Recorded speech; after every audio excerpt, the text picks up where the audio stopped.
And it's Katie, and this is Classically Black Podcast, where we talk all things classical music and being black in the profession. with trap beats playing in the background. Okay, well. I feel like I low-key can sing, like on the lowest of keys. Okay, go ahead.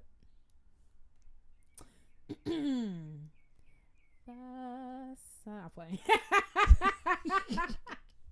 Not go ahead, you're trash. They saying happy birthday to my brother. His birthday just passed. When I tell you by the third syllable, my neck turned all the way around. I was like, yo, what are we doing? Like, it went somewhere that I couldn't even fathom. My mom was like, well, we just like to switch it up. I was like, switch it up. That wasn't even happy birthday. It was like, happy birthday. I was like, all right, so what are we doing? There's no time, like when people sing happy birthday, that you realize the importance of general music. Like there is no time. So do. Like, we're bringing it all the way back to 5th grade. So do. It wasn't even in minor. That's the thing. Like, I was like, okay, well, maybe they're just gonna do it in minor. But like, every single note was a surprise.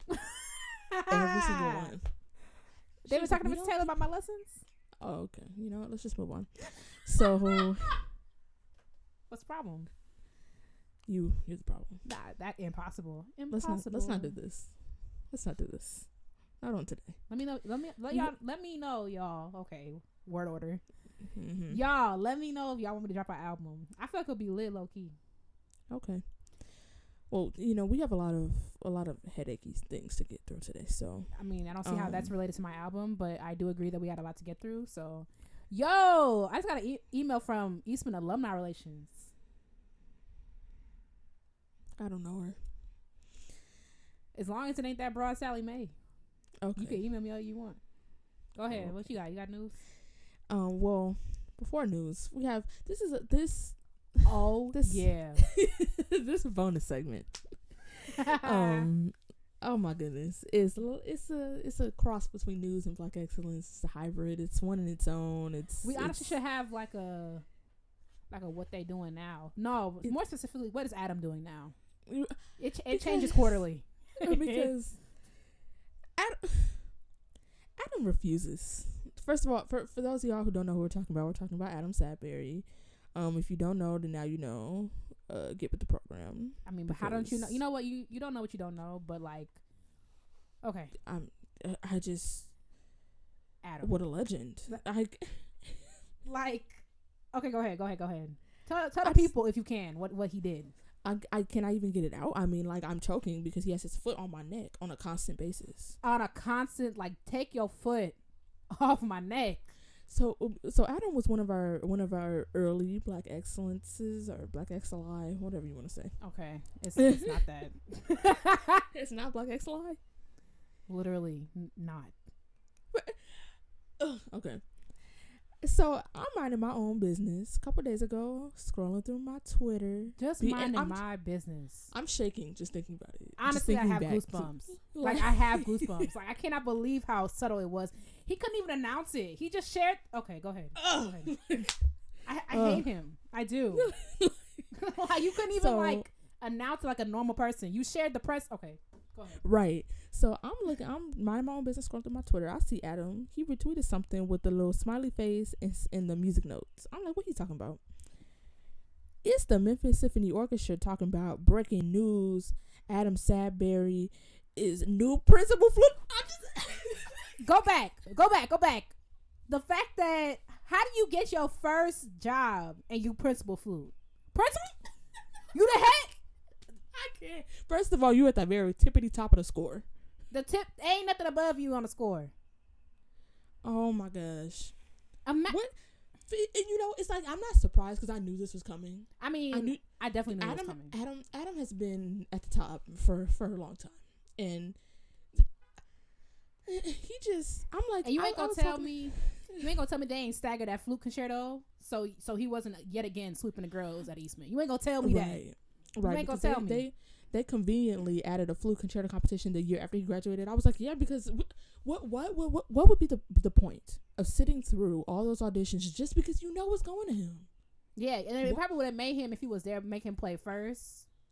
So like, no, they probably make him play last. So like, and they would want people to enter, and I feel like everyone else in his studio would be like, "Well, what's the point?" You know? Yeah, I'll be like, "Ain't no way." Because all I know is everybody who plays the flute, unfortunately, unless you want to, just play recreationally, if you're hoping to get a job, I'm just telling you now, you ought to unscrew your head joint for the very last time, because Adam, he's coming for your job. It doesn't matter where you work. It doesn't matter. What's next, Adam? Like, what is next? Because I know they're trying to lock him down, and they're probably giving him all type of tenure from the get. He don't even got no grace period. Nope. Right. He probably got tenure, $700,000, a parsonage. You know, right. A parsonage in a pear tree. Right. A condo in Florida, a yacht. Right. And Bora Bora. And you know what? Honestly, I'm just surprised that even if you don't play the flute, Adam's coming for your job as well. I mean, I'm shaking in my boots. Honestly. I feel like he's just so good that they're really just going to create a whole new meaning of orchestra that's just solo flute. Because who else in the orchestra is keeping up with Adam? Who else? I just want to name just one. That's it. If you can give me just one, then I'll stop. Every time the Memphis Symphony Orchestra, it's gonna have to be renamed. I mean, they're gonna have to change it from MSO, because it's honestly like Adam and them, like from now on. Like, I mean, I don't know how they feel about that, but like, you can't deny the fact that that's what it is. You know, I mean, God bless it. I feel honored for the people who get to witness Adam. And best believe, one of these days, if he stays here long enough, if he's not poached by, Berlin or something like that, I will be on a plane down to Memphis to witness this, because we should go to the first concert.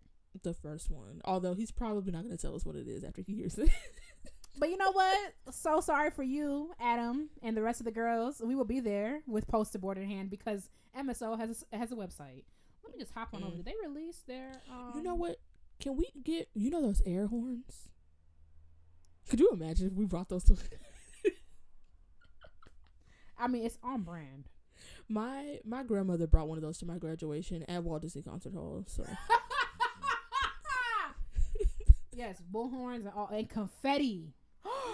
And those little poppers.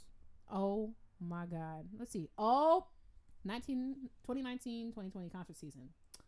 Let's say... September 28th. Oh, perfect. We'll be there, Adam. I'll be in attendance. And no, you know what's great about him being like I can't even say that. You know what's great about him being the head flute, like the flute? Mm-hmm. It's the fact that I know you're gonna be on every concert. So we could have our pick. Which one of these has the biggest flute? Oh, they're doing Scheherazade. Oh, I know. First of all, I hope they took it into account in their budget that they were gonna have to, buy scarves and edge control for everybody in the orchestra. I don't feel like they did. But you know what? That's probably covered by their health insurance. Yeah, because Acts of Adam. Yeah, but good thing they have health insurance. So I was just, I wasn't gonna say that. But I wasn't gonna say it, but I feel like the Lord put it on my heart. God up there, like, I did not tell you to do anything. Yeah, I feel like, how they have, like, your homeowner's insurance, it covers, like, acts of God. Like, they probably got something on their thing that's acts of Adam. Acts of Adam. Yeah. Like when the girls just start falling out. Yeah.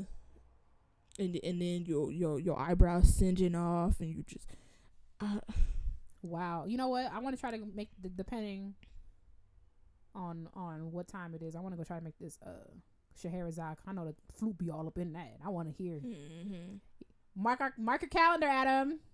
We're coming. Classically Black on the road. For real, classically.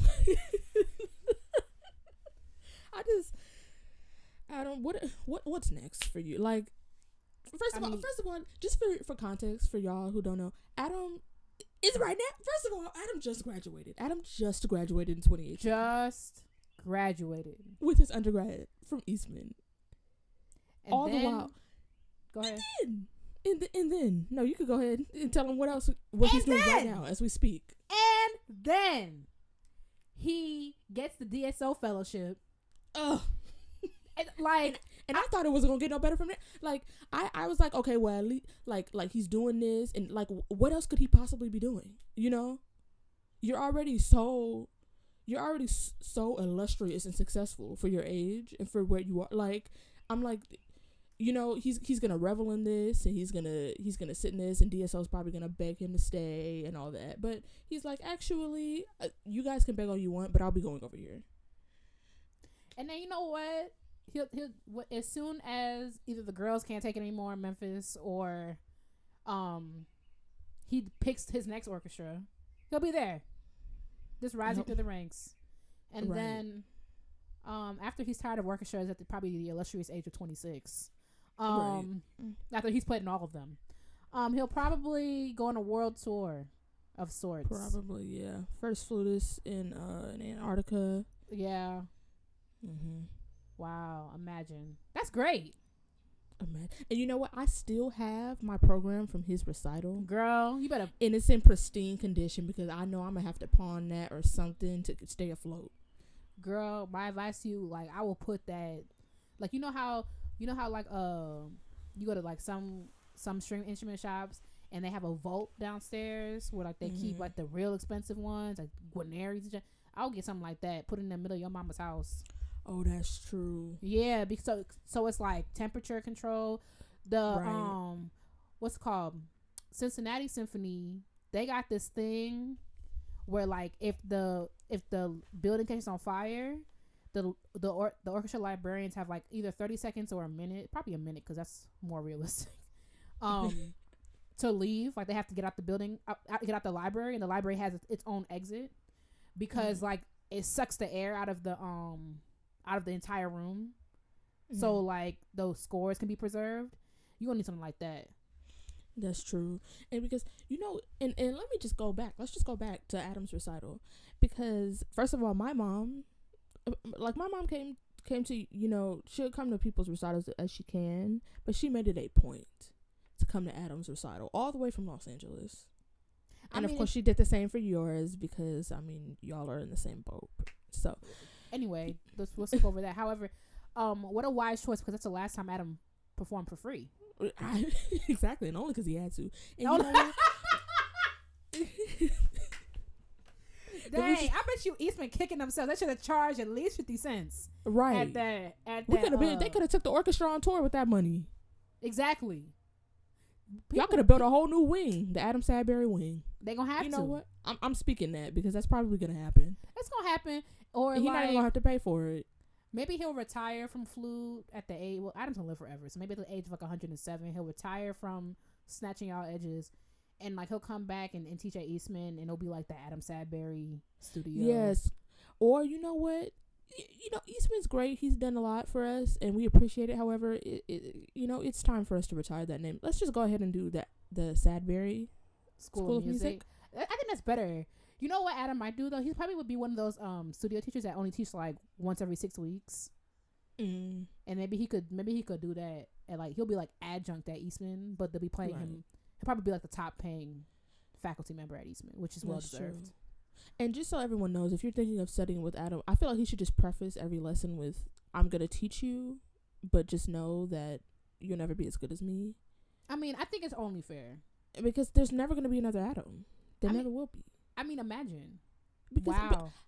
There's not enough talent in the world to go around for there to be another Adam. I'm excited.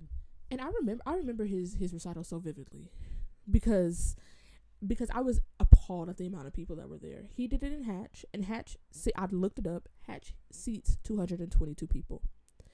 When I tell you they had to open up the balcony because so many people came to his recital was packed. It was packed. The entire bottom was full. They had to open up the balcony. They don't open up the balcony for faculty artist series. That happened in Hatch. Everybody was there. He has no regard. And he's like, yeah, that's the problem I have with him. It's like there's not enough people like Adam in the classical music world, because there are people who are far less popping. I mean, like far. I'm talking about like way at the bottom. Well, like I'm talking about like way less. I'm talking about like if Adam's 110%, they are 0.307, right? Who are so full of themselves. Like, we need way more Adams. Like, you talking to Adam about all his food accomplishments, and he act like he went to go buy a sandwich down at the local Subway. Like, it's not. That's not what we're talking about. And I mean, like, yeah, like, you want to be humble and everything, but Adam, like, let's be real. That's what I told him. I was like, so Adam, when you gonna give this whole humble thing up?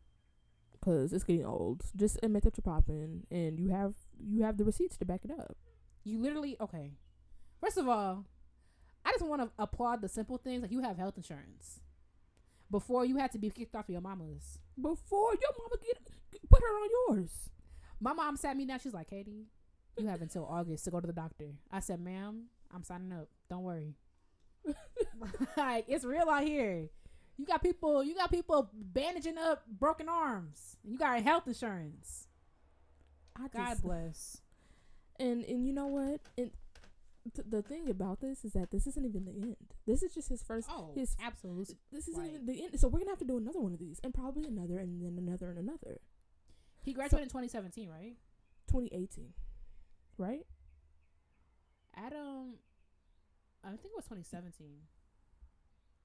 No, because 2017 was my freshman year, and he was my RA my sophomore year. Yeah, but remember your freshman year and my first year at grad school, it started in 2016. Yes, and ended in 2017. Right, and then he started the DSO in 2017 because DSO is 2 years. So no, but he was my RA my sophomore year of high school. I mean, my sophomore year of college, which started in 2017 and went to 2018. I know this mic is blocking my appalling. The reason why I try to justify it is because so you didn't even finish you didn't even finish the damn fellowship at DSO before you got a job? Right. No, let me I'm so confused. He graduated in 2018. In 2018. The DSO fellowship is 2 years. You ain't even finished the damn fellowship? Oh, no. He didn't even finish it.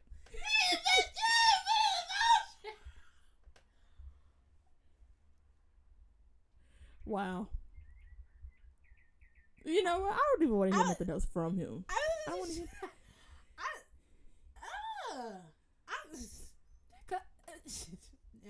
Wow. Because, okay, I'm thinking, oh, yeah, this makes sense. Excuse me, Baze. Baze, like, okay, you do your DSL fellowship for 2 years. You get a little job. Wow. I actually have nothing else to say. I am appalled. Like, you didn't even finish the... You didn't even finish They even finished it. They got to do auditions because of you. Because of you. Because of you. Yeah. Okay. I have nothing else. I have nothing more to give. Nope. I'm so sorry. You know how many people are just praying that they get this fellowship, and you're like, actually, I'm done early. Yeah. You know what? I can have it. I wash my hands clean. Actually. Right. Thank you so much for the offer. I'll go take a paying job.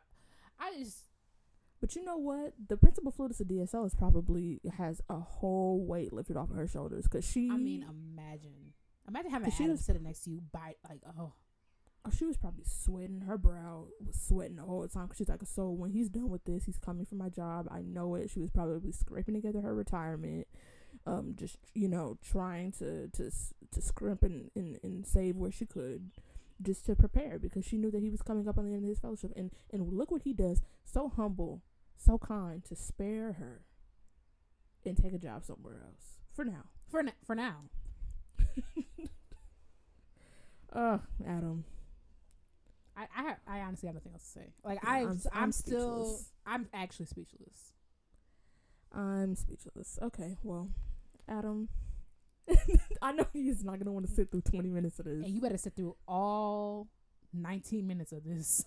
You will listen to all of it because it's all true. So every single part. If you didn't want us to talk about it, you should have accomplished it. So yeah, well, he can't help it though. I mean, make it plain. It's just, if I could just touch the hem of his garment. I mean, if I could just touch the corner of his head joint. If I could just. Oh my gosh. Besides Adam snatching edges, you got news this week? Yeah, I mean, what could really follow? What could really? Let me just catch my breath. It's just so much going on. I just can't with y'all. Y'all do so much. You actually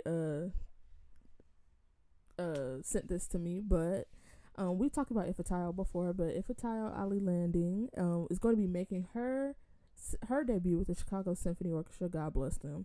On July 27th at Ravinia. God, that's crazy.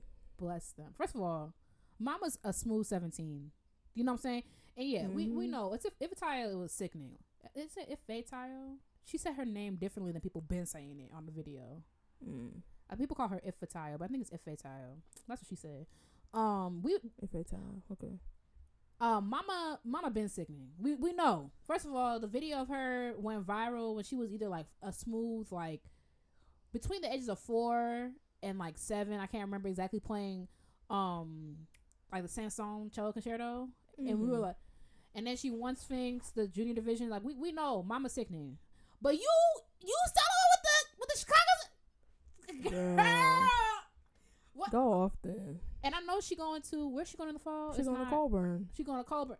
Girl, for what? What they gonna teach you there? You know, she probably just going. It's probably the same thing with Sterling. She probably just going to, get some career advice, like just know how to manage all her engagements that people are throwing at her. Probably, yeah. That's true. Yeah, like take some ALP courses or whatever y'all got equivalent over there, and probably just managing your money and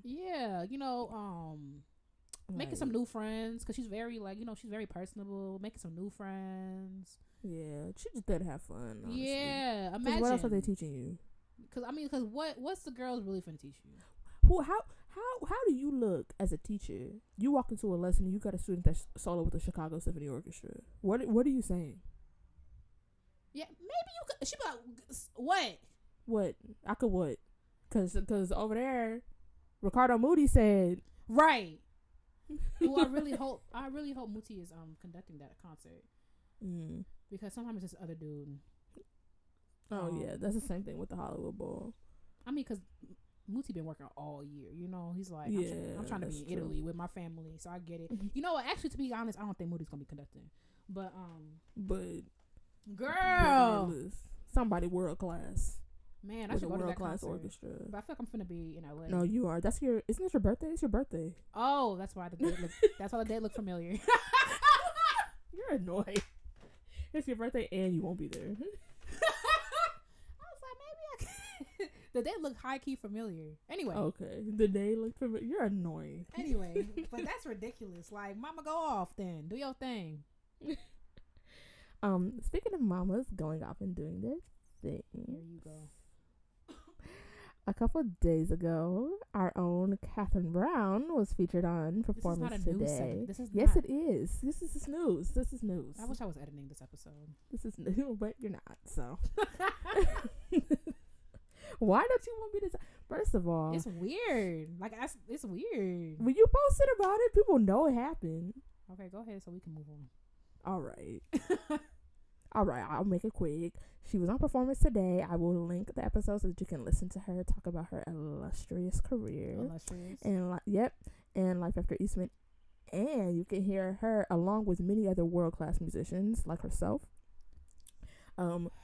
perform Sanctum Rhapsody for viola and piano by Adolphus Hailstork in Hatch Recital Hall, the same one that Adam sold out. Don't forget that.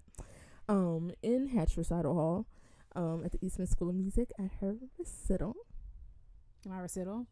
Yep, at your recital. And you know what? When I was looking at all the other recordings that were featured on the same episode, I was like, so you're up here next to the Cincinnati Orchestra, Joshua Bell, the Buffalo Philharmonic, like world-class musicians and ensembles, and Catherine is amongst them. Amongst, not in. Yeah, same thing. Amongst. You are amongst them. Girl, I appreciate it. Y'all can finally hear. No, I did not live see my recital, but there you go. It's up there for the world. I will be sure to link it. Okay. All right. Well, I'm out of breath from all these accomplishments from you, Adam, and Ifetayo. So, what's the the intermission. Blessings. We're moving on. Okay. Time for the intermission. Okay, so everybody know I watch a lot of YouTube, and there's a video that went up a long time ago of white people playing the card game Black Card Revoked. Well, where they like ask questions like who doesn't Future trust? What is Future gonna do if Young Money don't trust you? And you gotta end like, he gonna shoot you. Yeah, good for you. It's Young Metro. Yeah, whatever. Yeah, what I say, Young Money. Okay, Young Money Revoked. Young Money is who? Money is the Lil Wayne and Nicki Minaj and them. Ugh. Anyway, Nicki Minaj gets on my nerve. I wish her nothing but the best, but she's terrible. And you know, like, she's trying to promote her album now, so like the Shade Room posts her like at least 3 times a day. It's very annoying. She has an album? She has an album coming out. She just released Megatron, which I won't be listening to.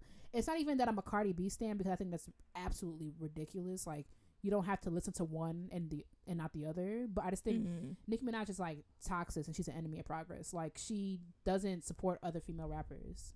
Why would you want to be the only one people anyway? So to be like, whatever. It's questions like that, or like, when you go into the store, what are you not allowed to do? Don't look at nothing. Don't touch nothing. Touch nothing. Yep. Yeah. Don't ask for nothing. Don't ask for nothing. Like, those are the 3, right? So stuff like that. So I was gonna ask Delaney. Oh gosh. Girl, that ain't even that bad. I'm gonna see if I have to revoke her classical musician card. You probably will. You don't know that. So I'm gonna ask her 8 questions. She has to get 6 out of the 8 for me not to revoke her classical music card. You guys can play along. I'll also post some on our Instagram story when this episode drops. And just to make it fair, Delaney will be asking me some next week. So here we go. Because when she first said this, I was like, now hold up. This don't sound fair to me. It's fair. It's not like, because you know how I know it's like fair-ish? Because, okay, it can't be 100% fair, right? Because it's like, I wrote them. Yes. But you'll see when I ask you the questions that I might also be at risk for mine being revoked.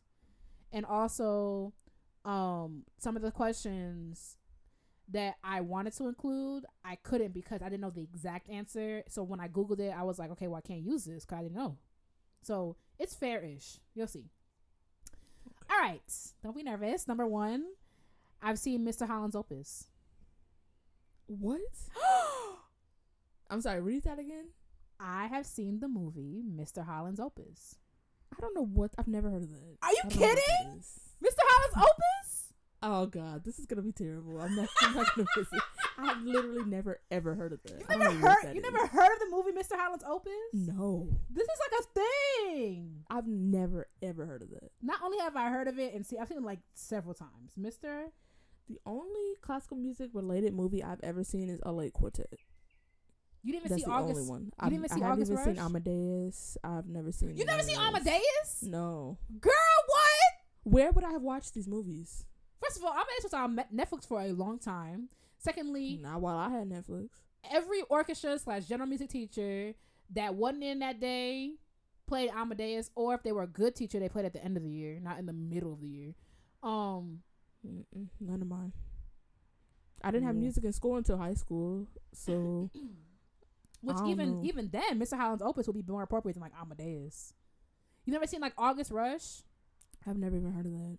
Well, damn, have you seen Drumline? Okay, yes, I've seen Drumline. Okay. That's a black movie. The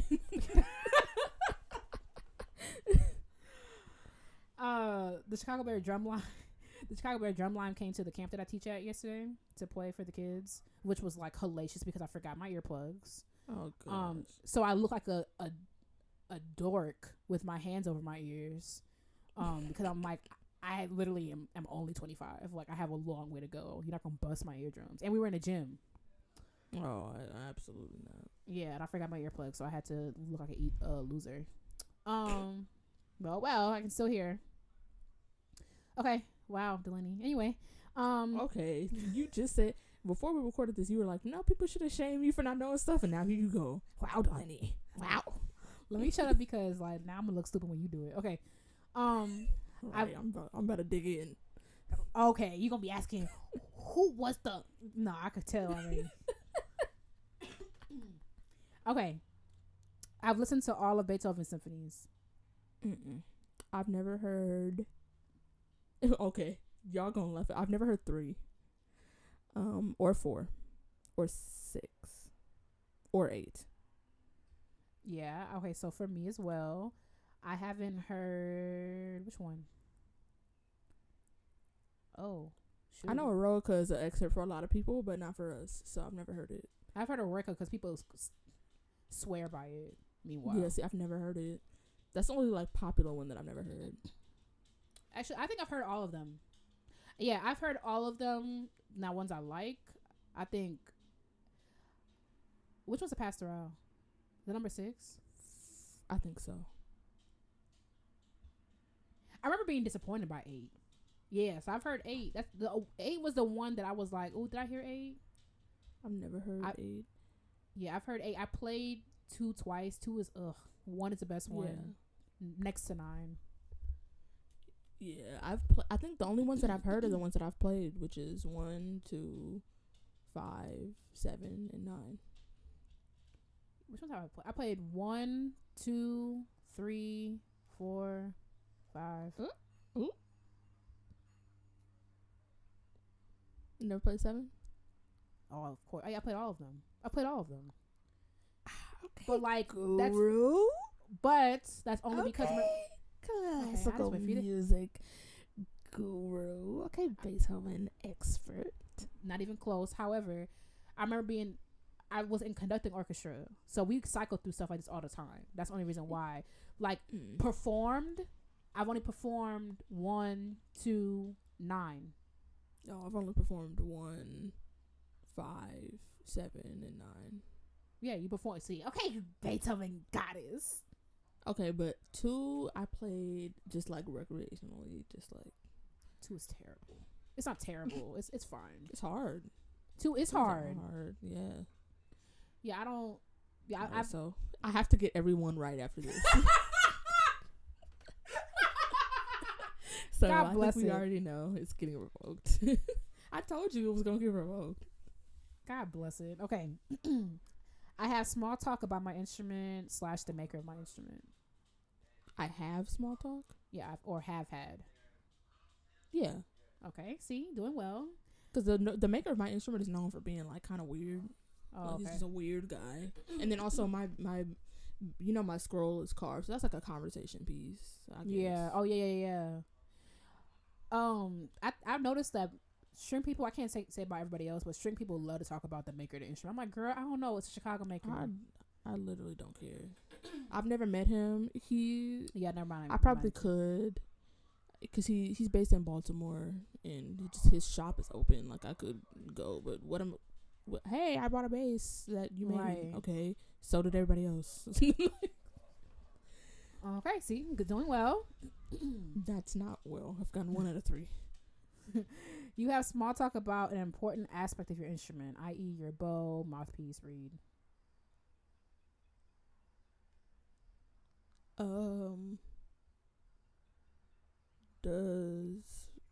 So like not the instrument itself? No, like something else. Like, you know how like can it be rosin? Oh yeah. Yeah. Okay, then I do that. Yeah, I didn't even think about rosin, but I've talked about rosin.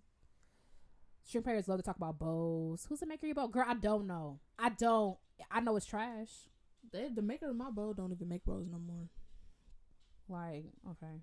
It's annoying. Like, we can talk about other stuff. Okay. Doing well. Okay. God bless. This man. Oh gosh. Just relax. This man was Beethoven's most beloved family member. Oh my gosh. I don't know.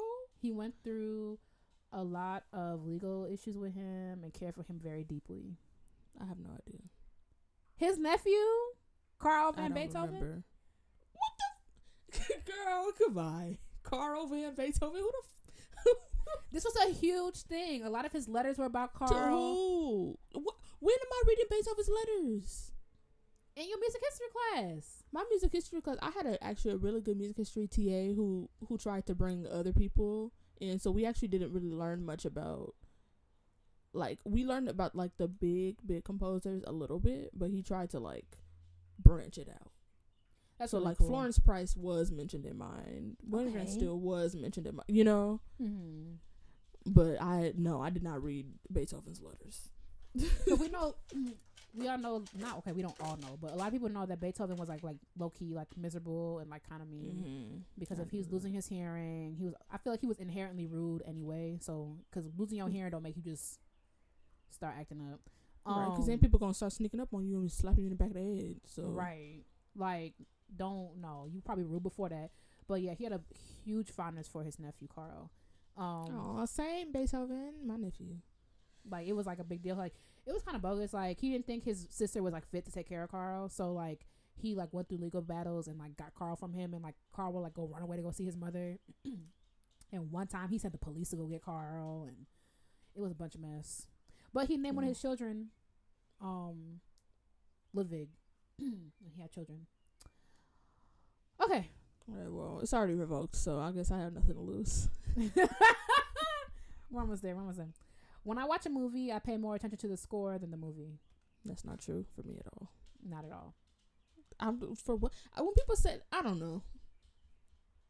I will say that I can't listen to music and work at the same time because it makes my brain wired. But like, I feel like movie music, especially because I don't like scores, like movie scores.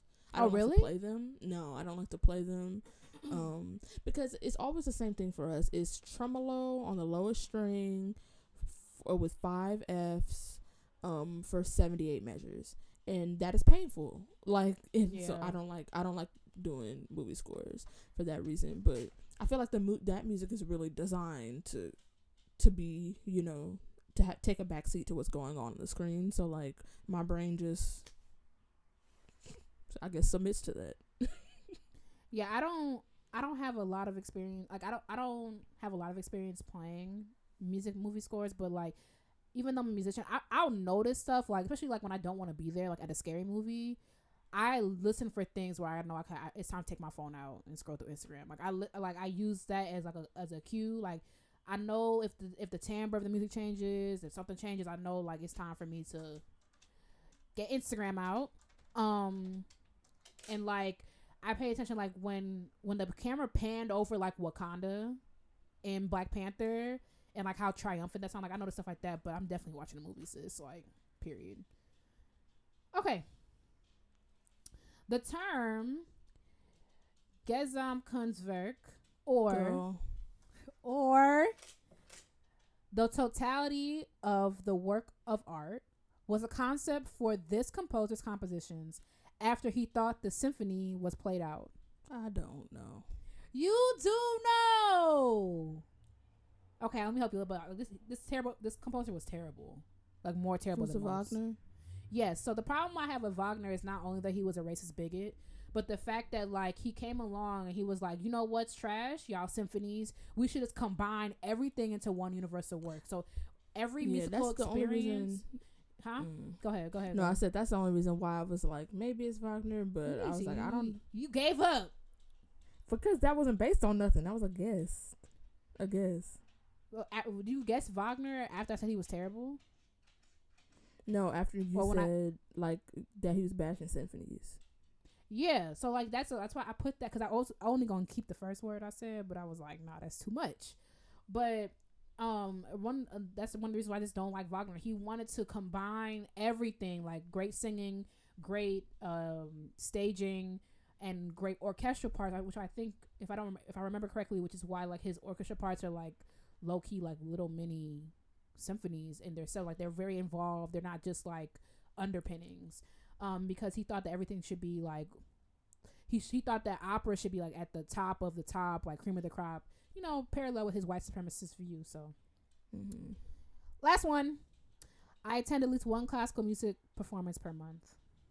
No. Per month? Have I been to a classical music concert this month? June? No, I don't think I have. I don't like going to concerts, which is, I know it's dumb because I'm a performer, but I'm just grateful that other people do, so I get paid. But I just don't like sitting through things. You know what I mean? I like going to concerts, but what I noticed towards the end of like my Eastman career, not even the minute I got to Eastman, it's like I was so overwhelmed, especially like my last year where I was teaching way too much, and had like the last thing I'm finna do is go to a recital at 9:00. I was like, people be like, you come to my recital, I'm like, baby, what time you playing? What time is it at? I'm like, I'm a see, but definitely once per month, yeah. You know, like, once per month. That's a lot. It's not a lot. When you're at school, you go to once per month. Oh, I guess that's only 12 a year. Yeah, that's not a lot. Yeah, I guess so. Okay. But just as an audience member, I can't say that. And if I were somewhere like maybe if I were at a festival or something, then I would. But like, I know for a fact this month I haven't gone to one. Actually, I can't say I know for a fact. I don't remember what I was doing, but I don't believe so. Okay, so Delaney got 6 wrong out of 8. I'm you sorry. Didn't have to say. I didn't have to say it like that. I'm looking at. The reason why I said it was not to be petty.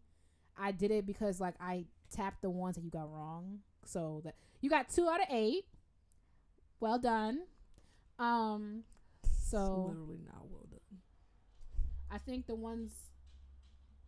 2 that I missed. I don't make small talk about an aspect of my instrument. Like I don't like to talk about my bow. I don't know, girl. I don't like to, but I will when I do. Yeah, I've never engaged in small talk about like. Oh no, I've talked about rosin. Okay.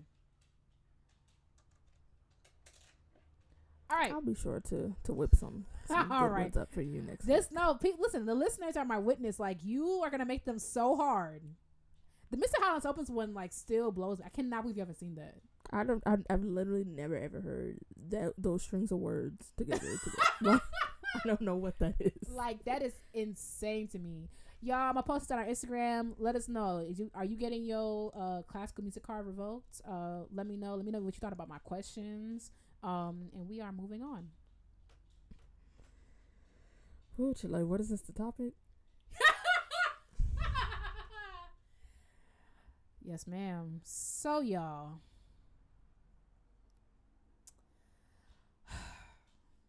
This is about to be a lot. So, I'm minding my business. My boss inboxes me an article. And the title of the article reads, "It's time to let classical music die." I see the title. I say, you know what? I'm going to have to read this later. And I'm going to get back to you on my thoughts on it. So then I see beloved Garrett, friend of the show. He posted on his Facebook. And people are in the comments like, rah, rah, rah, boom, boom, boom. I'm like, hey, this is the same article that my boss sent me. I'm like, bet this about to be lit. Like, let's go. I can't wait to read this because it sounded like classical music. I'm like, what y'all talking about? Because I don't know what my mind went to. I think it was kind of like, are we talking about how like y'all hold classical music up as high art? Because I hate to break it to you, sis, classical music is not high art. It's just art. Mm-hmm. But I was like, what we talking about? Like, hey, let's go. I sent it to Delaney. I'm like, what we doing? Let's go. Ciao. This is where some of y'all, if you agree with this article, you're going to have to skip ahead to the Black Excellence. Because when I tell you it's not at all what I was expecting, I said, Delaney. Me neither, for real. This is the most daft thing that I have read in a long time. But what were your initial impressions? I texted it to you, and you probably saw Garrett posted as well. Yeah, I think that's the first time I saw it. And I was just like, what's going on with it? Like, I don't know. When I saw it, I was just like, I didn't know what to expect, honestly. And I didn't really know I wasn't sure like what perspective I was supposed to expect. I didn't immediately make the connection between like musicians of color in the article. I didn't know what to expect, but and you know, it's important to note that throughout most of it, I didn't know what to expect, even while reading it. Even, you know, within the first couple paragraphs, I was like, so where is this going? Where the hell are we going? I should have buckled up. Girl, I remember, I think I was texting you play by play. I was like, this is a mistake. Like, I'm so lost. Wow. And I should have, it took me a long time to read it. You know that, because we kept talking about it, and I was like, I haven't finished it yet. Because every time, like, when I read the first maybe 4 paragraphs, and was like, yeah, I'm gonna put this down, because I just got off of work and I would like to be happy right now. Yeah, like for me, like, this is what happens. Like when I lose interest in something, I start skimming. So I read like maybe the first. I didn't even give him that much time, to be honest. I think I gave him like 2 paragraphs, and then I started skimming. And then I texted you stuff that just jumped out at me. So in preparation for this episode, I had to go back and read word for word. And like, what a regret. I wish I just read it word for word the first time. Normally when we talk about articles, I think the last time we brought an article up, I can't remember what episode. We like to, we don't want to sound biased. Like, we don't want to sound like, because you could already hear from our tone that, like, we think the article's trash. However, we want to start, like, what we agree with or whatever. Honestly, y'all, it ain't much. It's not, if any. I was just about to say, very little, if any. What I will say is that I can't, in good conscience, say that I agree with anything. Because there are certain things where I read them and I was like, okay, I see your point, and I would agree with you if you had said this differently.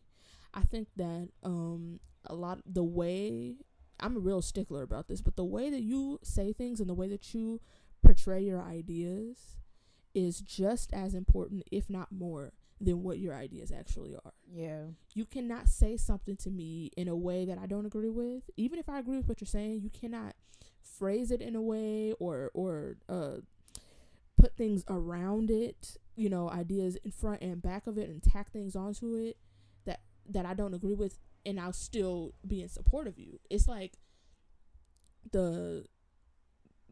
oh my gosh, just I can't do it. So even though there are parts, and we'll go through it, and I'll identify those parts where I'm like, I would agree with you if you hadn't said this, or if you had said it this way instead. You know what I mean? Yeah. There are maybe 1 or 2 parts in the article that have that, but I have to put the qualifier there, because it's not, I can't just say that in good conscience, like, yeah, I agree with you. I can't put a blanket statement on it, because I find it ridiculous. So, yeah, I mean, before we jump in, I mean, the premise of the article is that people of color are being oppressed by classical music, basically, and we should leave classical music. I mean, and I stuttered for a second, because just the way he wraps up the article is like, you wouldn't know it. You wouldn't know it. You know what I'm saying? So it's like, basically, classical music is oppressive. It's racist. People of color, wake up. It's time to leave. That's basically the premise of the article. And like, we've seen this before. Marcus Garvey is a Jamaican national hero. I know how you feel. And listen, I'm Jamaica. I'm Jamaica. Yes, I'm the whole island. I'm Jamaican. Bless up my people. I love my people. But I keep my thoughts about Marcus Garvey to myself, amongst my family members, especially my 2 uncles. They think Marcus Garvey is the best thing in the world. Like Marcus Garvey was the best thing that's ever happened to Jamaica. If I'm not lying, I'm pretty sure my uncle that lives in New Jersey has a picture of Marcus Garvey up on his wall. Like, they roll heavy. The problem with Marcus Garvey is he wanted this grand exodus of all the black people from America to go back to Africa. Like, that, he thought that was the best thing. Number 1, you've never been to Africa. Number 2, you bought 1 ship, barely. Didn't even buy the ship. Like, didn't even own the ship, which is why he ended up going to jail. Didn't even own the ship that he was going to put all these black people on to send them back to Africa. 3, he was working in cahoots with the KKK. He's like, hey, cool. Y'all hate us. We don't like it here. Let's leave. there was no solution that would work well to bring all black people back to Africa. And then if you're gonna do that, sir, you mean you're gonna go round up all the black people in England, go round up all the black people in Canada, and your beloved Jamaica, you gotta go round them up too. It's like you gotta round up everybody. Brazil, like we think about slavery, we think about America, which yes, absolutely, but Brazil has a huge Afro-Brazilian population. Huge. Like they have I think they have one of the biggest populations of black people. Like their country is one of the biggest, like besides countries in Africa, in Brazil. Yeah, and you know what? I had no idea until like a couple of years ago, like how massive, because every Brazilian I've met, like low-key looks the same. You know what I'm saying? They look, I don't know. They look Hispanic. I don't know. It's not that they don't speak Spanish. Well, look Latinx. Yeah, they look Latinx. I don't know. Oh yeah, you're not supposed to use Hispanic anymore, right? Well, not necessarily, but people from Brazil are not Hispanic. I don't know if you're not supposed to. Yeah, because they don't speak. I watched a video. I watched a video of like, do all Latino people speak this? I think the same or whatever. I didn't watch it. I seen it. My heart is heavy these days, so it wasn't bad. But whatever. It's like you think about America. It's like you round up the people in Brazil too. You know what I'm saying? Like, like that doesn't. Marcus Garvey's literally.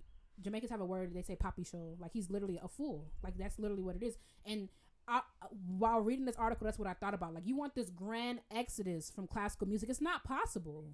You sound dumb. But go ahead.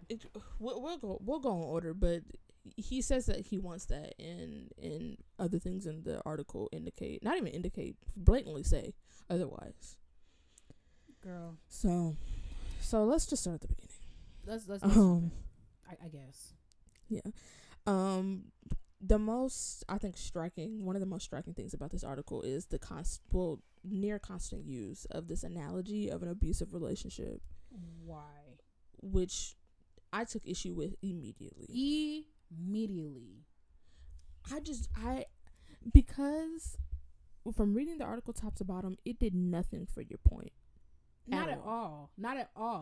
First of all, I personally don't think that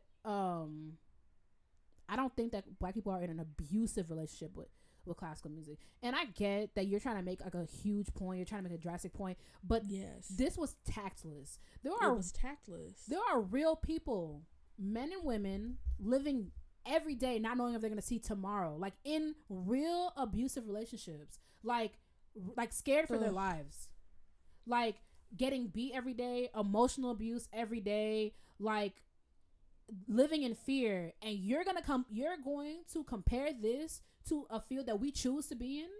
Have you lost your mind? Exactly. And it's not even like, and especially not even a field that we chose to be in, but not just that, but that we have fought to be included exactly in.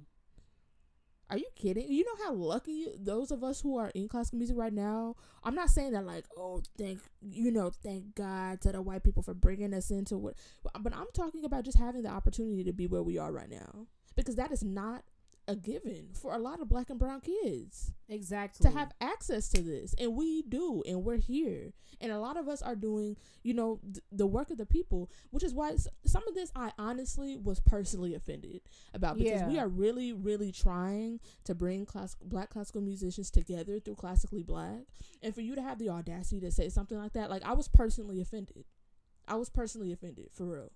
Like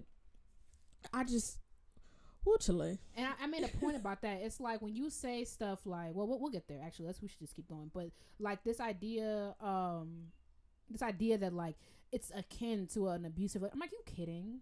That is ridiculous. It's ridiculous, and it's highly offensive. It's so offensive. And it's like, this is the way you start. There's a million other,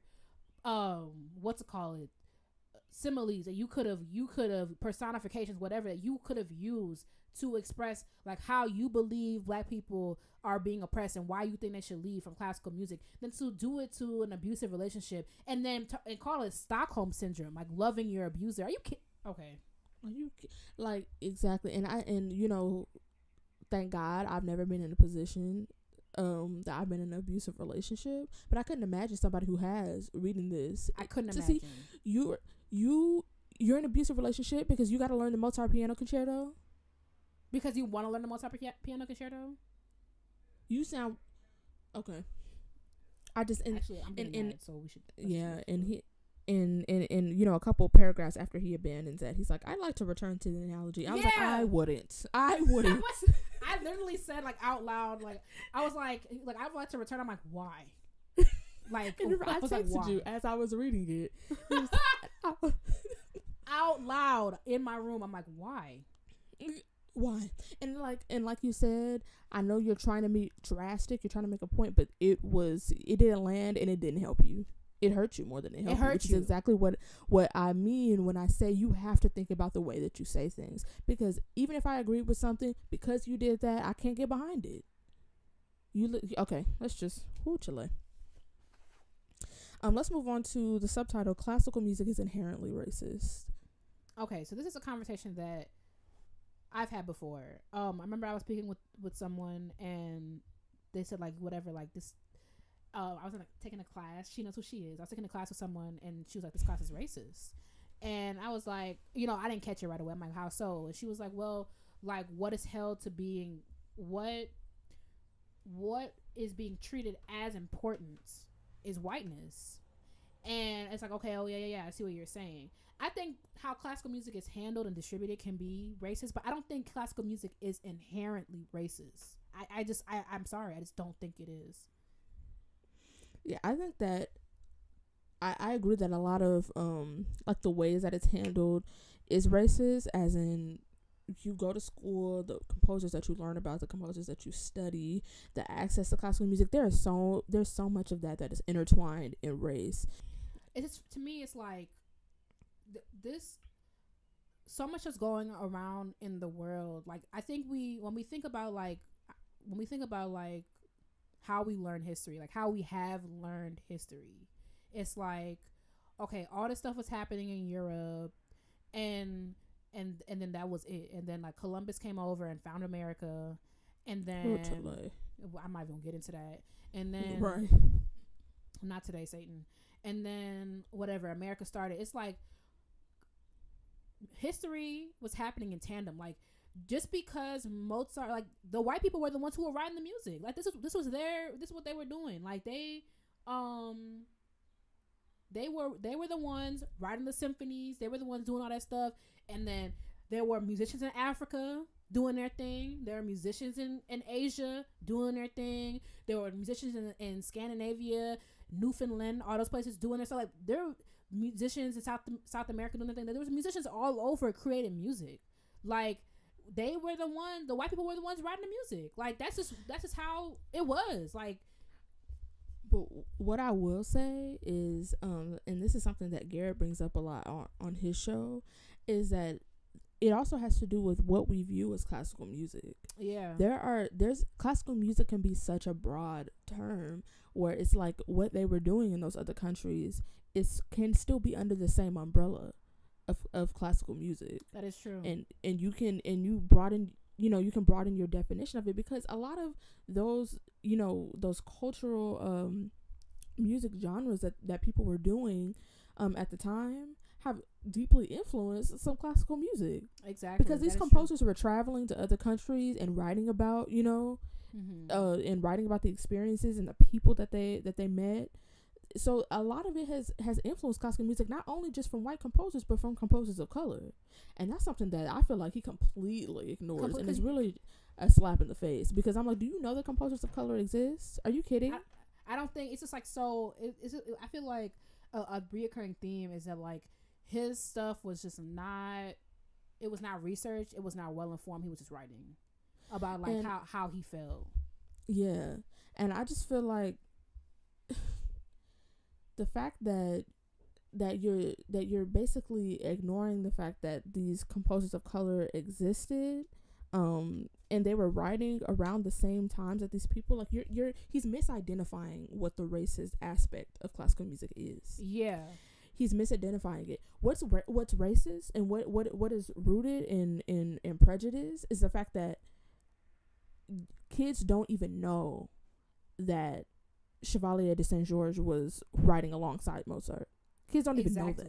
And the fact that he was excluded, that's racist. Classical music is not racist. That's racist. Not racist. And also, not only was he writing besides Mozart was intimidated by him. So it's like black people have always been here. Always. And you're saying, well, it's all whiteness and da-da-da. I'm like, talk to the people who program your local symphony why classical music is so white.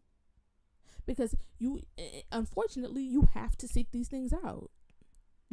Because of the way that things are programmed and the way that classical music is presented, it is presented, as something that is white.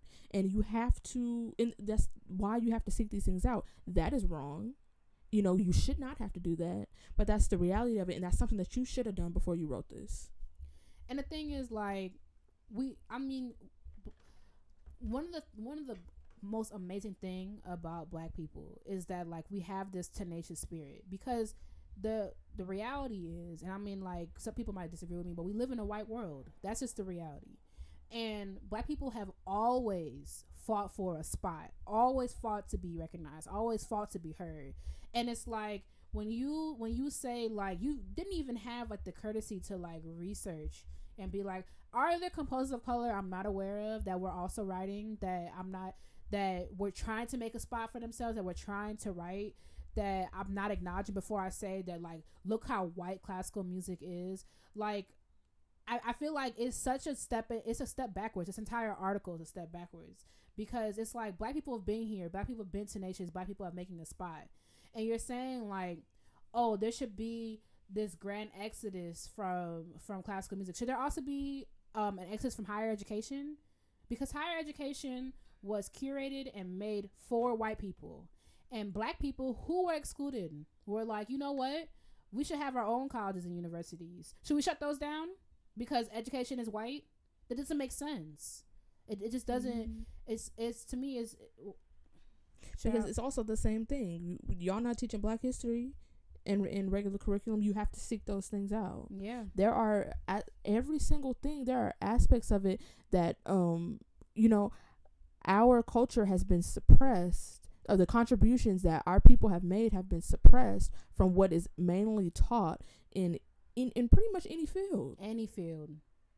So you can't just grand exodus from everything. Right. It's like we leave at everything.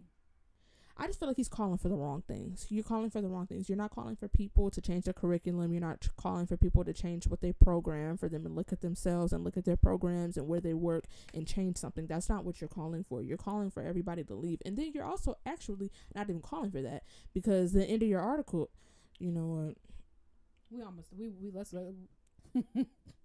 okay, yeah, so he says one point he made, what's the point? I don't know. One collection of words he typed. Yeah, there we go. Thank you for doing that for me. I appreciate it. One thing he said was classical music, going along with what we said, classical music supports the white agenda. And I'm like, I feel like that's like what you're saying. It's like classical music supports the white agenda, can be seen that it supports the white agenda because for so long white people have controlled it. But if you do your part, and you be like, he's Lebanese, and you say, you know what, like, there are Lebanese composers, like, why aren't y'all programming Lebanese composers? Like, that will help make it feel less like it supports the white agenda. But you calling, like, a classical music as a pillar of white agenda, like, of the white agenda, like, what a like a uninformed reach. Like, what a reach. One of the things, another thing of many, that really stuck out to me, and I'm gonna read a quote. It says, "Writing for an audience of rich white people is no longer a priority of mine. Instead..." Why was that a priority? Sorry, keep going. Sorry, I interrupted. It was never a priority of mine either. See, right. It's maybe he just needs to go to therapy. I mean, he should have gone to therapy first. Why are people so against it? Go to therapy first and get all of this, like, pleasing that you need to do out of you, and then see if you really need to write this article. Right.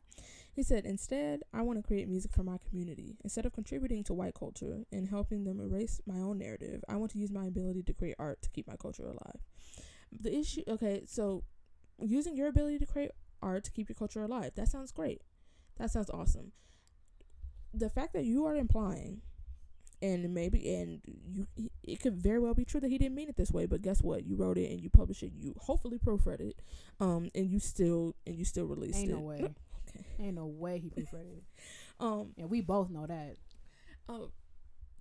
There are so many black composers that I can name off the top of my head that were not contributing to white culture by writing symphonies. Are you kidding? They were using melodies from Negro spirituals, from genres of music that were invented by black people in their symphonies. They were putting the two together, and this is something that I said when we were on when we were on Triloquy, was that one of the things that I like about classical music and being black is merging two parts of myself that would normally not be seen as things that go together, but they are, and they can be.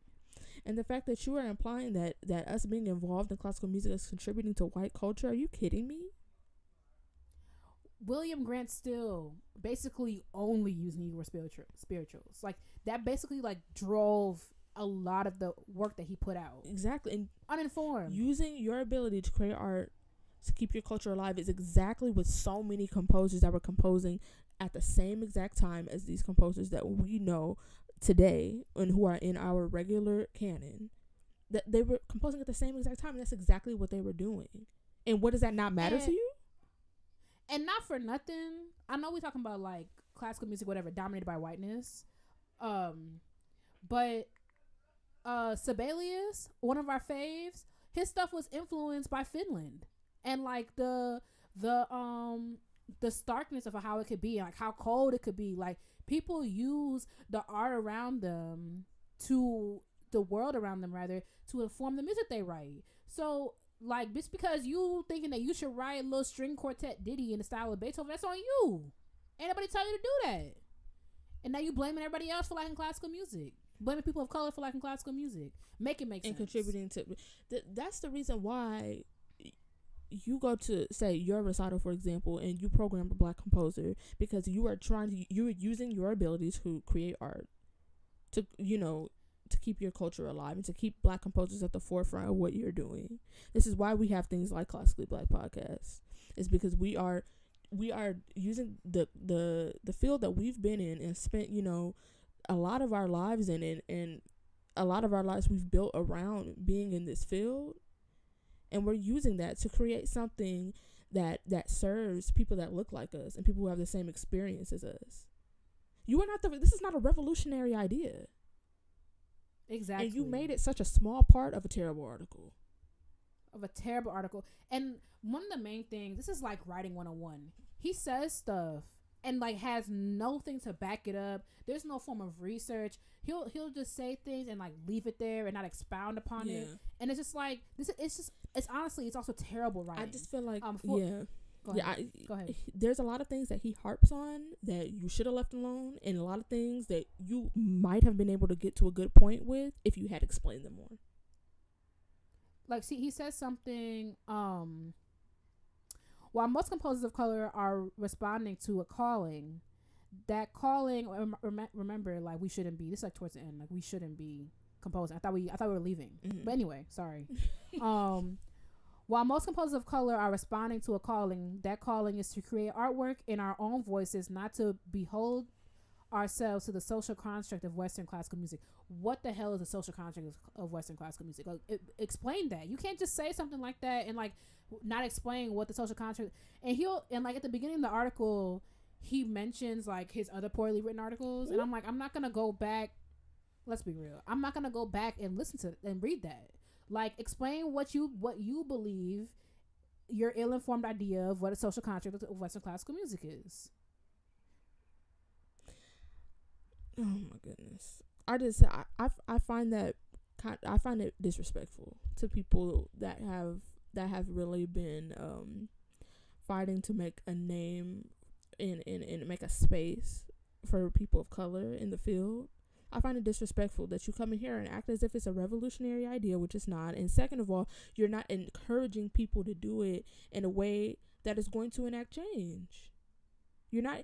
It'd be different if you said, okay, we have to use our ability to create art to keep our culture alive, and this is how we do it, and you should do that, and and you laid out some ways to actually do that.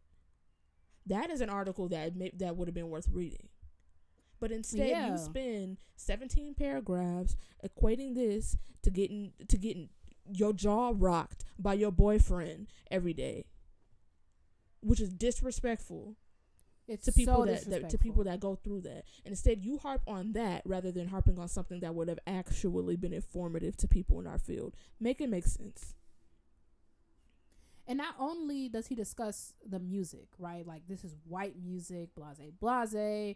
You're pushing the white agenda. He makes a nod at the people who control the money. We know that in a lot of points, like, the higher ups are white elites who are controlling the money.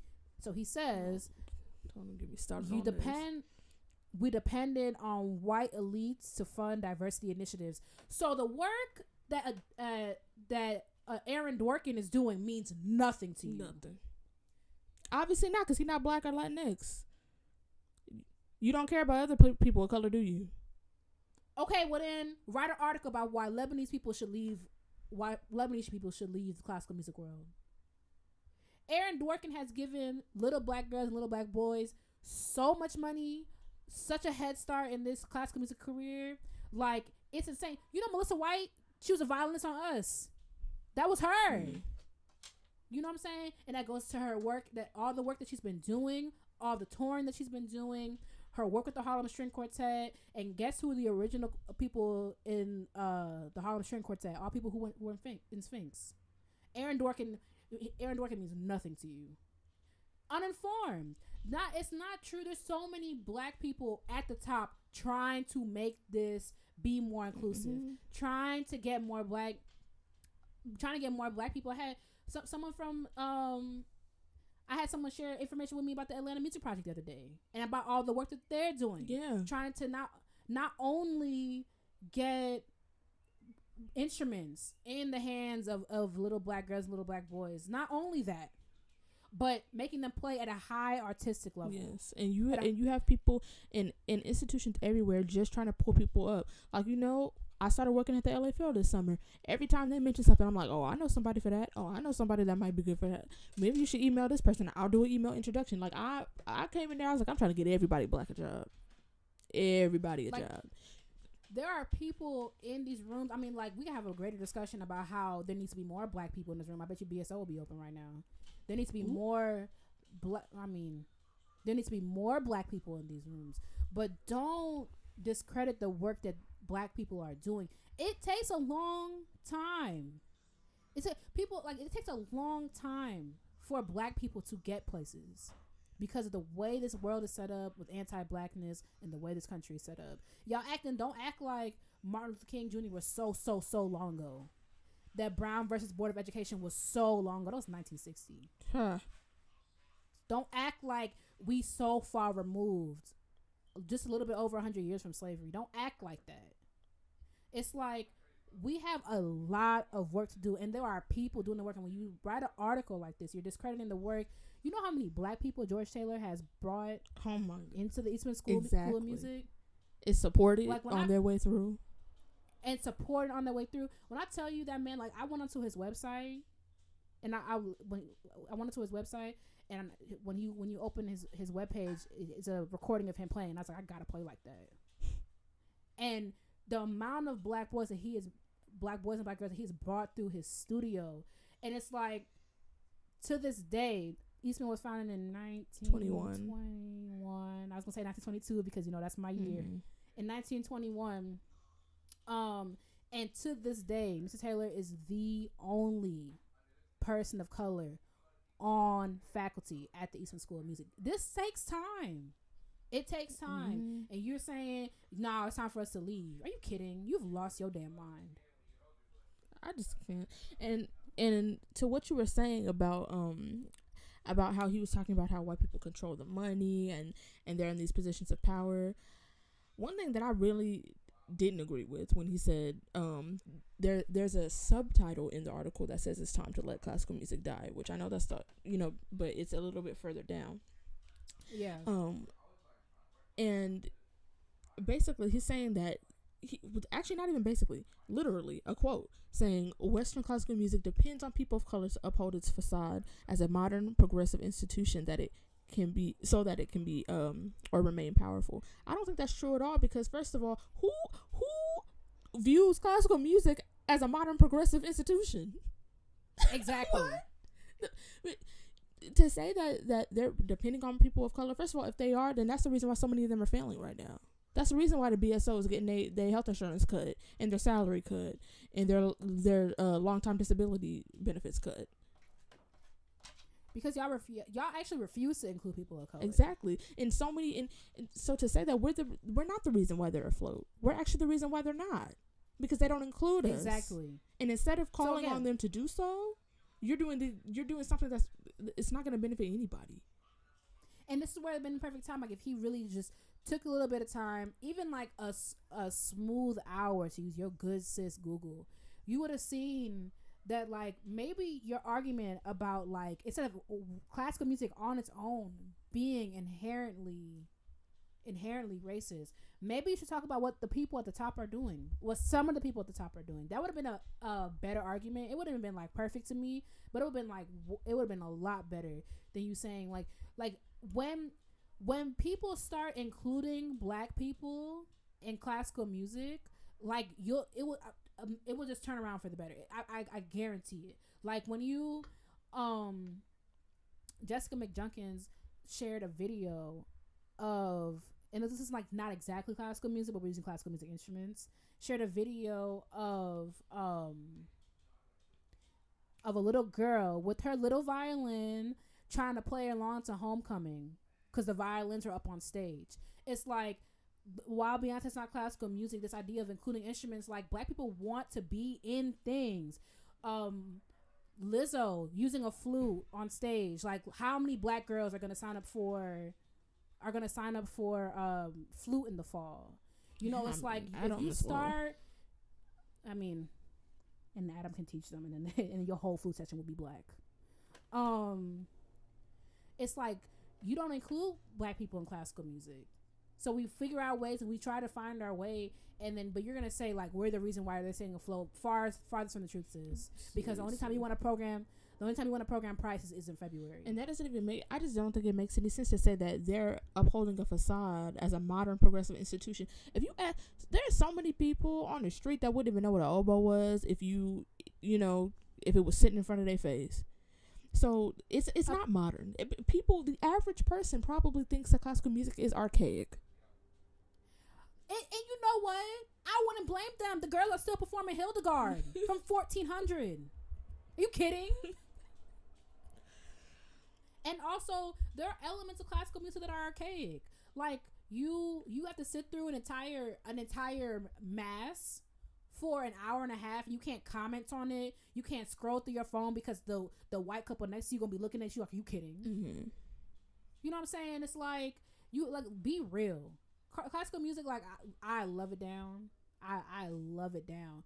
But it's like, you ain't nothing that modern about classical music at this point, except for these new composers and y'all playing Harry Potter at Grant Park. Mm-hmm. Like, you have to be real. So maybe we should move on to the end. Where I'm actually ready to. I don't want to talk about this no more. He sucks. When? I'm sure he said.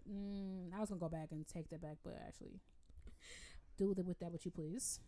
This is an example of something that I would have agreed with when he says, "My fellow musicians of color, we need each other." While I wish to break. Well, I don't agree with this part, but he says, "While I wish to break away completely from this system that I have poured my soul into, only to be diagnosed with PTSD in return, I admit that we can never fully break away from classical music as long as capitalism exists." Now listen here. Make a point, sis. Right, because you had me at the fellow musicians of color. We need each other, And that is something that's a prime example of something that you could have fleshed out. You could have recognized the institutions that are trying to bring classical musicians together, to have classical musicians play with each other. You have the Gateways Music Festival. You could have mentioned organizations like the Sphinx Organization, or the Diverse Concert Artists, which, you know, has Black musicians as well as Latinx musicians. You know, the Inner City Youth Orchestra of Los Angeles, all the Elsa Cinema inspired programs. And, you know, that's a whole other thing. And not to say that none of those programs have things that cannot be improved, but for you to take an idea that could have been fleshed out, that has so many different things under the umbrella of it, of bringing people of color who play classical music together, that could mean so many different things. And instead of going into all the different things, or even one of the different things that could mean, you use that as a pass off sentence to go on to something else that don't make no sense. How you sound? Don't make no sense. How you sound? So he poses a question. What does a post-classical community look like? Well, newsflash, he doesn't know either. He doesn't know. That's the main thing. It's like, you make all this noise, you make all this like hullabaloo, and then you don't even have a solution.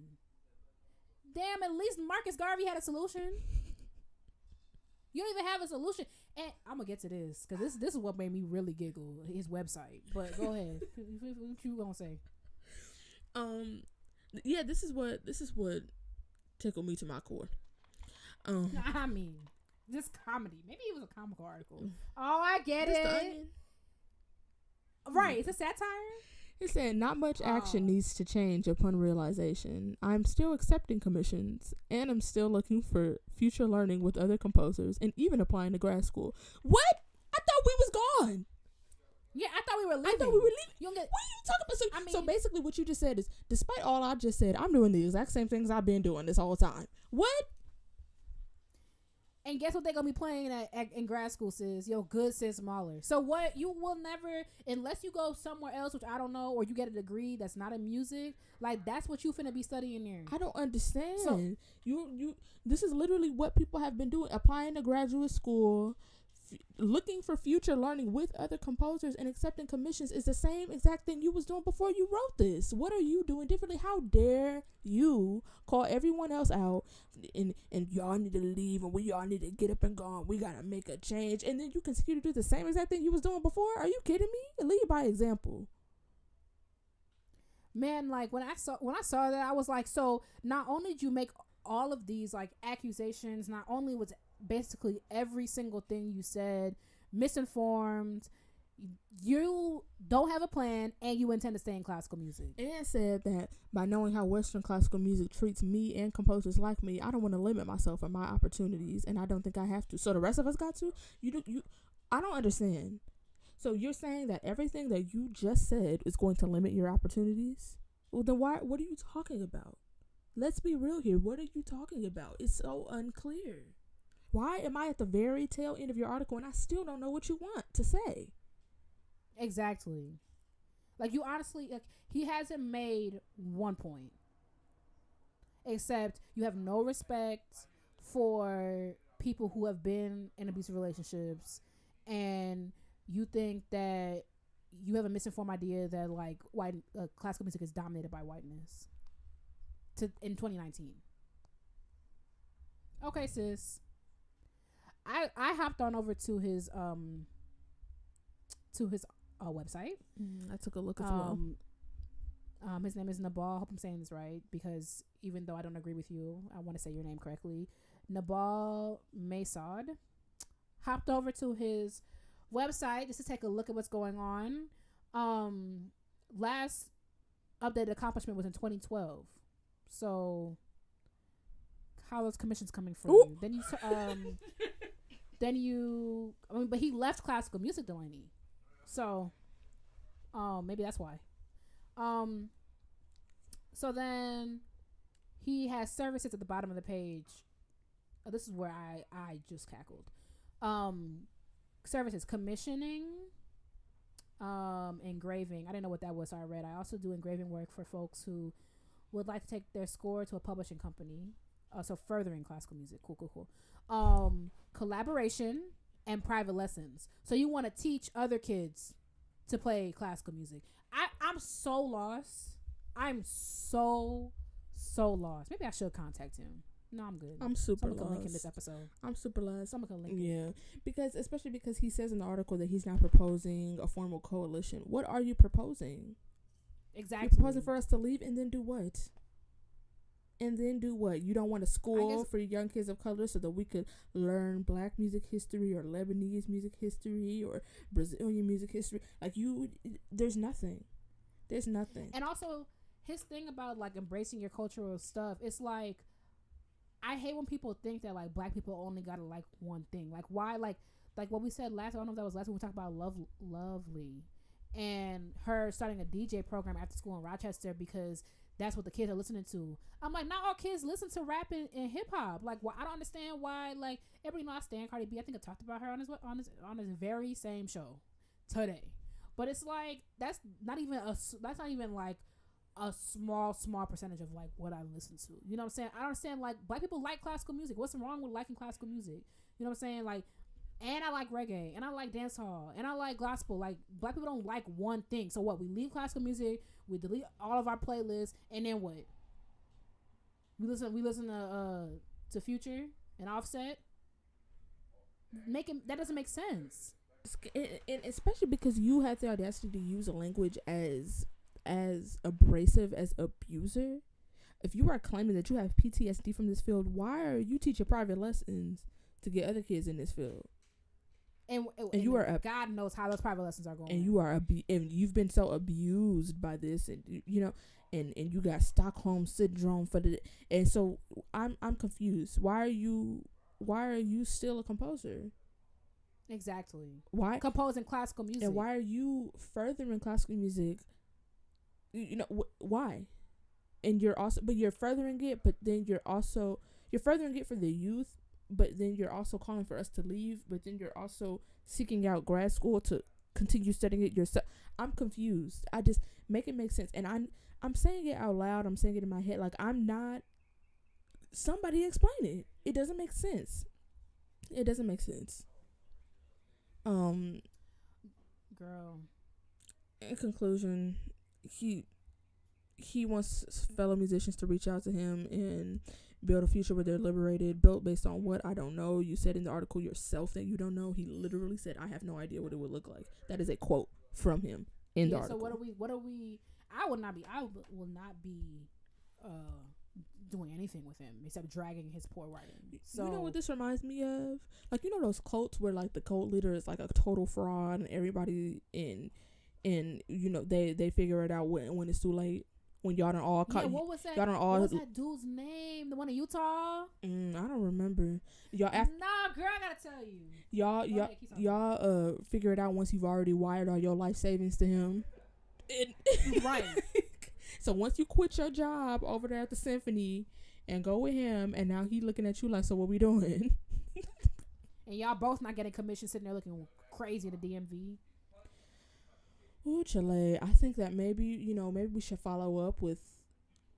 It's gonna take a lot out of me, but I feel like because we spent so much time debunking, I think it would be worth it for us to come back with what this should have been. It's gonna take some time because I have to decompress. Oh my God! It was certainly a doozy. Like in every possible horrific way. And I would love to, there was so much to unpack that I would love to share some of our ideas as to how we can actually bring classical musicians together further and in a way that pays homage to the people who have done it before us. And that sort of thing, because I really feel like we're trying. I'm trying to use the connections that I have, like I said, the connections that I have in the LA field, the connections that we have from Classically Black, the connections that I have from being a student at Eastman to bring up artists classical musicians, Black classical musicians today, but also to highlight the ones that came before us. I'm trying to use the spaces, the spaces that I occupied to do so, and I feel like that is much more effective than whatever he's calling for, if he even knows what it is. Yeah, I think that's a good idea, especially the bit about like paying homage to people that have come before us. Like, there is so much work being done by our people. I mean, before us, like so many classical composers who like made us classical composers of color who made a space for themselves, and also the people like us, classically Black.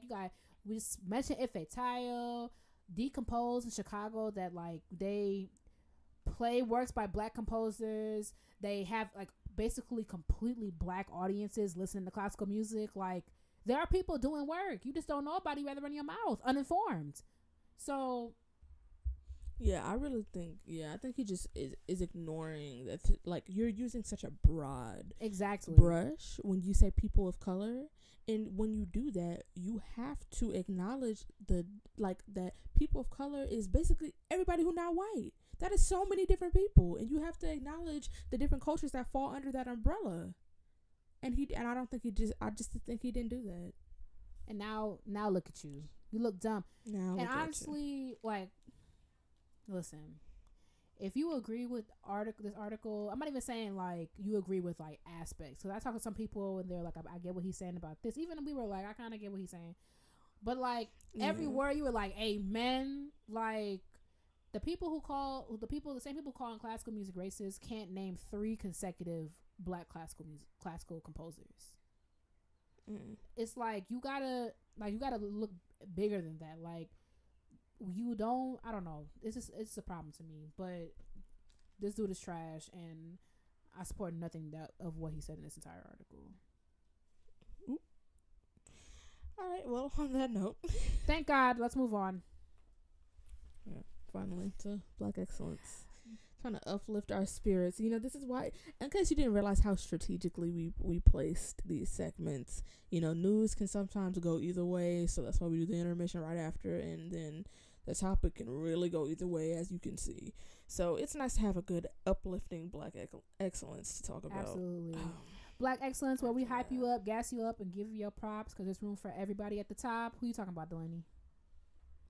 All right, so today, we're talking about Kalena Bovell. Hey, Kalena, come, we better. Or Bovell. Bovell. I think maybe I apologize if I'm saying her last name wrong, but yeah. So we're gonna talk about her this week because she is Black and excellent and just popping. When I tell you, I first saw her because of her recent accomplishment of being appointed the assistant conductor of the Memphis Symphony Orchestra, which. First of all, Memphis is winning. Memphis is winning because Memphis knows what time it is. I don't live in Memphis, but it seemed like they got it figured out. It just do. Because now y'all got Adam and y'all got Kalena. Like, you know how many Black people gonna come see her just conduct? When I tell you, I signed on to her website and I saw her up in front of this orchestra conducting with these box braids in. Yes. When I tell you, my heart fluttered. Yes, man. And also a nice thing that Memphis is doing, Baltimore, take note. Memphis has a huge Black population, and not only do they have a huge Black population, their history with Black people, Orange Mound, Tennessee, the entire Black community that was filled with like the Black elite before it was destroyed. They have a huge, incredible history there. So why not have one of your conductors be a woman of color? Memphis Symphony ain't going nowhere. They ain't going nowhere. Exactly. She just served as the music director of the Civic Orchestra of New Haven for the 2018-2019 season. Okay. I knew the name sounded familiar. And under her direction, the orchestra expanded their visibility within the New Haven community, which I'm like, of course they did, because all y'all need is a person of color in the room to tell y'all what's up. Exactly. And here y'all go. She's also held conducting fellowships with the Allentown Symphony and the Chicago Sinfonietta. Let's see, it's been out here. She's worked with the Memphis Symphony Orchestra, who's, now she just got that permanent position with them, and the St. Louis Symphony and the Hartford Symphony. So she's all over the place, as per usual. She's participated in a lot of workshops and festivals with many world-class conductors. She's an advocate for contemporary music, so her and Jasmine can link up. Imagine that power. Imagine. I mean, she's premiered several works. She made her professional debut as part of the Martin Luther King tribute concert at the Chicago Symphony Center. She's also a dedicated educator. And she's worked with various youth ensembles and spreading her classical, her passion for classical music rather. And for 4 years, she was orchestra director of the Loomis Chaufey. I can't say nobody's name these days. The Loomis Chaufey School in Windsor, Connecticut. Yes, ma'am. And she conducted a fully staged 3-act ballet production of The Swan Princess based on Tchaikovsky's Swan Lake. Go ahead then, girl. All right. She was also the assistant conductor of the Orange County Youth Symphony Orchestra for 2 seasons and the assistant conductor of strings coach for the Prelude Youth Orchestras, which is an organization providing premier orchestral experience for young children. She got her Bachelor's of Music in Music Education at Chapman University's College of Performing Arts, and she also got her her Master's of Music and her graduate professional diploma in instrumental conducting from the Hart School. And of course, she's an LA native. Woof woof. Not City of woof. Angels. So I'm out of breath because we started off without. I was like, she's still going, huh? How y'all right. and you know what? And as it is with all of our other Black XLI, let it go. That wasn't even the full. that wasn't even the full bio. That's not even the full bio. Of course not. So of course we'll be linking her her website so that you can have the rest of the remainder of your edges singed off, if there's even anything left. I mean, by this point, I can only speak for myself. By this point, like, y'all hairlines got to be by your ears. I mean, if you're lucky, if you are lucky. So I'll be linking her website, so you can book her. Although she's probably booked and busy. Actually, go through her manager. Yeah. Go through her manager. When I tell you, I've been